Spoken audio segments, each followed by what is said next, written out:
How many went through a place of sadness or even almost a feeling of depression? Raise your hand. So you go through that stage and it's like, oh my God, it's a sense of loss. It's a sense of sadness. It's like, oh my God, the world is the world as we know it over.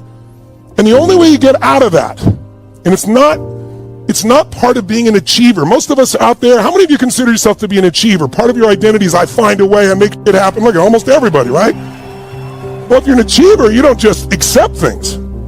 And so, but the problem is, there's a formula for suffering, not for stress, but for suffering. And that formula is you get some massive stress that comes in that you can't control, and then you fight it. The more you fight it, the more stress you have. You have to step into a different mode that's not part of most of us are on this virtual room we're doing this in together. And that is you got to accept it. Not accept that it's right or it's fair, but accept it is what it is and I got to deal with it. And so if you get to that point of acceptance, that's usually what he tells people where they can finally start to let go and be okay. But I don't think that's the final step, personally. If you're going to really have an incredible life, we need to add a step. After acceptance is you must create anew. That's what this whole program is about. It's a new world. It's not just a new year.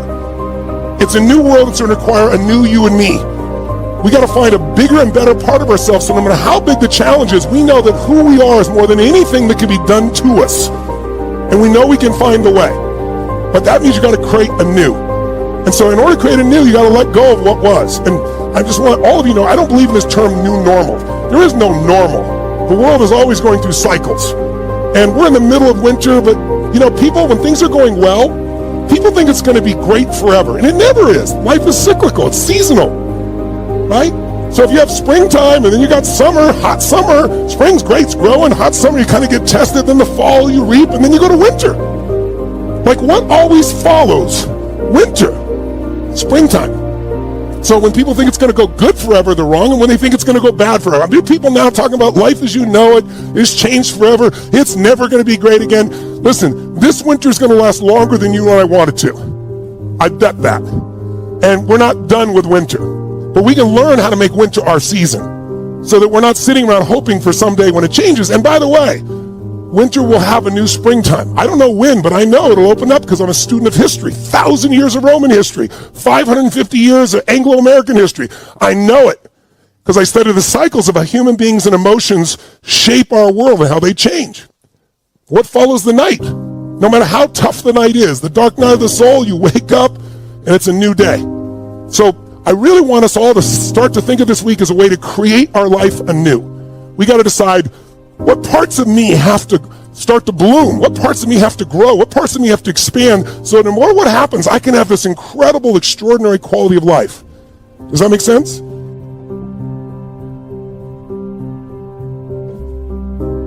So the question is, what is it that makes us even want to make a resolution? I mean, it's an interesting question. Why is it at the beginning of the year we have this tradition, but it goes beyond tradition. It's something inside of us that makes us want to make things better. And I think part of it is the calendar gives us this idea that we can have a fresh start, that we can start from fresh and have this great victory.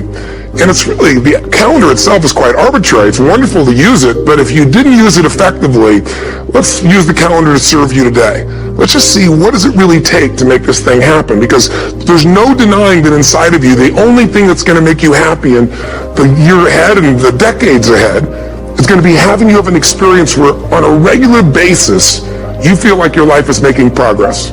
If there's one thing I teach, and I want to remind you of it, it's really simple. Getting things is not going to make you happy. That's good news in a tough economy. It's a good reminder. It doesn't matter what you get. Doesn't matter whether it be money or opportunity. All those things might excite you for the moment. Even a relationship, as magnificent it may be, might be exciting for a while. But if you don't keep growing, that relationship isn't going to stay exciting. So the secret to real happiness is progress. Progress equals happiness. And if we can make progress on a regular basis, we feel alive. And that's why at the beginning of the year, we get this thing like, okay, I can have this fresh start. I can really do what my soul desires. I could expand. I could grow. I could improve. I could change. Or maybe better than change, I could progress. See, think about that. Progress is an aliveness to it, doesn't it? You don't have to work at changing. People say all the time, well, I'm working on changing. Don't worry about it. You don't have to work on changing. Change is automatic. Your body's going to change whether you want it or not as the years go by. And no matter how hard you work, there's going to be some changes going on there. The economy is going to change no matter what you want it to do. The weather is going to change. Relationships are going to change. Everything in life is always changing. We don't have to work on change. Change is automatic, but progress is not. So if you want to make real progress, then you really got to look at your life in a different way. You got to say, I got to take control of this process and not just hope it's going to work out like people do who make a resolution. Because really, isn't that what they're really doing at the beginning of the year? They're saying, well, here's my resolutions for the year, and they really basically tell you their wishes. It's their wish list. It's what they hope it all comes together. And then they call it a resolution, but they don't know what a resolution is. When you resolve something, to have a resolution is to resolve it. When you resolve, this is how it's going to be. That's when you cut off any possibility except the thing you've committed to.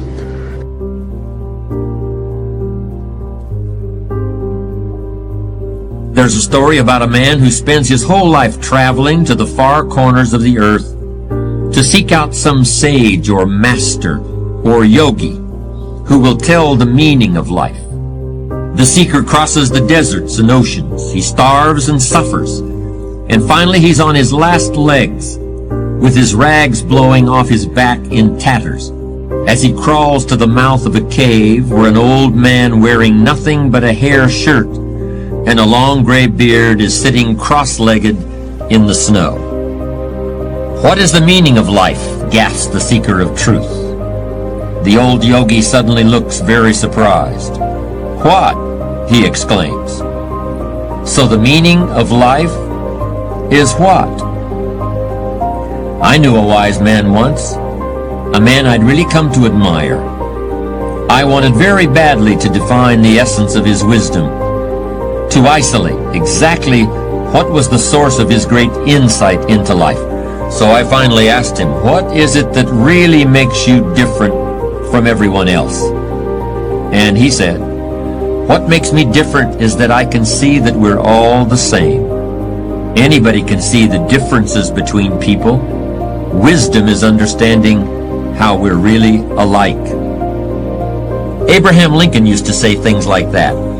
And in my opinion, he's one of the most admirable individuals in all of history. Lincoln was a man with a very strong sense of right and wrong. He was able to lead this country through the Civil War because he knew that it was just plain wrong for one man to own another as a slave.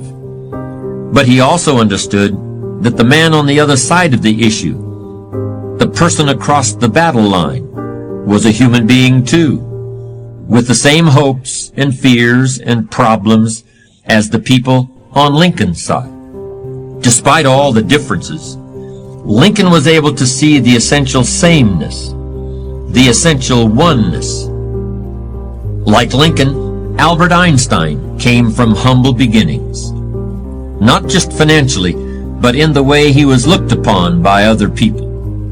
When he was a young boy, Einstein was thought to be stupid, and he even flunked elementary mathematics.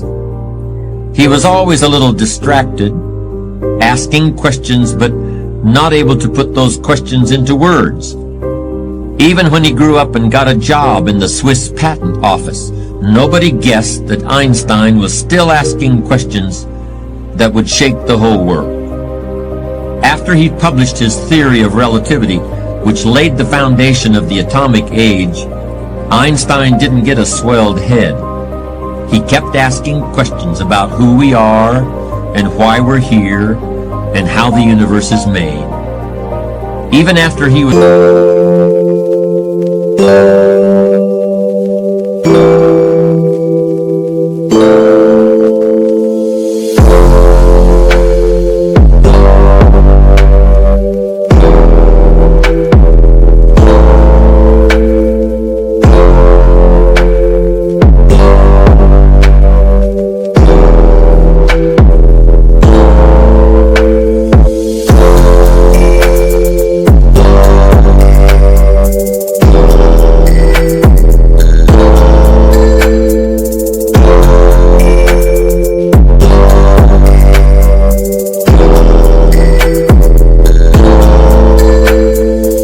find answers to some of the most profound scientific questions that had ever been put forward, Einstein still remained an essentially humble person, and he never suggested that his answers were the final ones.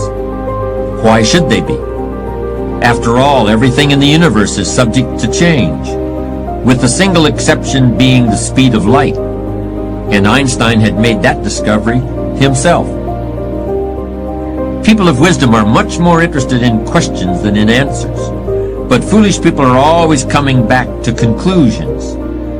Like success, wisdom is a process, not a destination. Am I a wise person? I've been talking so much about wisdom, you must be wondering about my qualifications. I suppose everyone who manages to survive and even prosper to some extent has moments of self-satisfaction. Moments when you say to yourself, I've finally got it all figured out once and for all. But usually, something comes along pretty quickly to humble you.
So helping people understand that that will pass, that there will be something beautiful again waiting for them. We have to redefine success to be peace.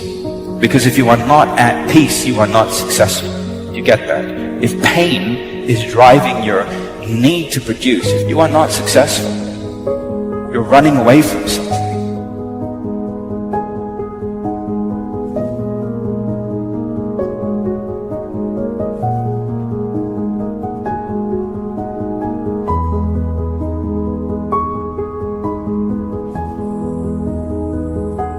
Every day I want to train myself to be prepared for a war. Whatever that war is, whether that's external or internal, the discipline of doing something painful every day, I think, is one of the most important disciplines that any human being can have.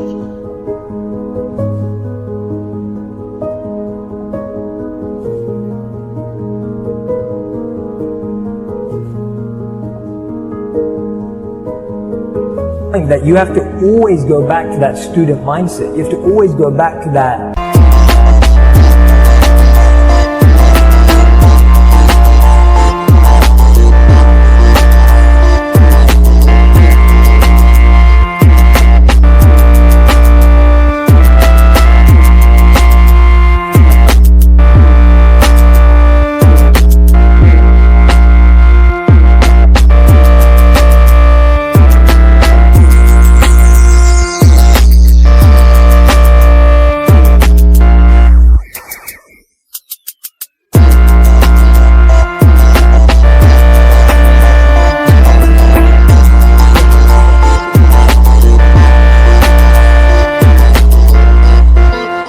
Emptiness.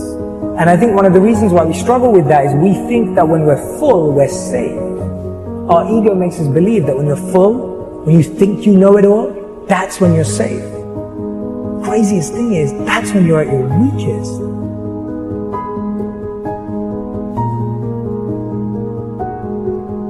Most people never go after what they want because they don't know every step they have to take to get there. Now, the only rule for reaching a goal that you have to know is knowing where you're going and knowing that you're going to get there. You do not have to know how you're going to get there.